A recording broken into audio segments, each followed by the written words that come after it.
இன்றைக்கி ஒரு குட்டி ஸ்டோரி பார்ப்போமா? நம்மளும் எத்தனை பேர் தோட்டத்தில் மேற கழுகாக இருப்போம். ஒன்றும் புரியலையா? இந்த ஸ்டோரியை ஃபுல்லாக பாருங்கள், புரியும். ஒரு மலைப்பகுதியில் வாழ்ந்த ஒரு கழுகோட முட்டை தவறுதலாக கீழே விழுந்துருச்சு.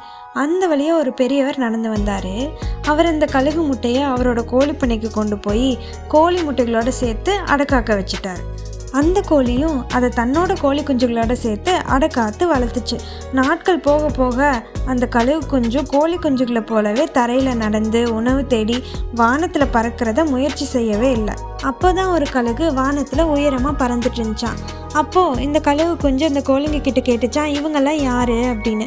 அதுக்கு அந்த கோழிங்க, இவங்கெல்லாம் கழுகுக, உயரமாக பறப்பாங்க, நம்மளாம் தரையில் தான் இருப்போம் அப்படின்னு அந்த கோழிங்க சொல்லிச்சான். இதை கேட்ட கழுகு குஞ்சு தன்னையும் ஒரு கோழி குஞ்சாவே நினச்சி வாழ்ந்துட்டு வந்ததாம்மா. ஒரு நாள் ஒரு வயதான கழுகு இதை பார்த்துட்டு பயந்து போய், யாரா அது கழுகு இருந்துட்டு கோழிங்க கூட வாழ்ந்துட்டு இருக்கானேன்னு சொல்லி, சரி நீ வான்னு கூட்டிகிட்டு போச்சான். அப்புறம் அந்த வயசான கழுகு குட்டி கழுகு குஞ்சுக்கிட்ட, அங்கே பாரு, சூரியனை பாரு, உன்னால் சூரியன் அளவுக்கு தூரமாக பறக்க முடியும், ஆனால் நீ ஏன் கோழிங்க கூட போய் வாழ்ந்துட்டு இருக்க அப்படின்னு சொல்லி சொல்லிச்சான். அதுக்கு அந்த குட்டி கழுகு சொல்லிச்சான், ஐயோ என்னால் பறக்க முடியாது அப்படின்னு சொல்லிச்சான். பயப்பட்டுச்சான். அப்புறம் பெரிய கழுகு சொல்லிச்சான், இல்லை நீ ட்ரை பண்ணு, நான் உன் கூட இருக்கேன் அப்படின்னு சொல்லிச்சான். சரின்னு சொல்லி இந்த குட்டி கழுகும் பறக்க ட்ரை பண்ணி வானத்து வரைக்கும் பறந்து போயிடுச்சான்.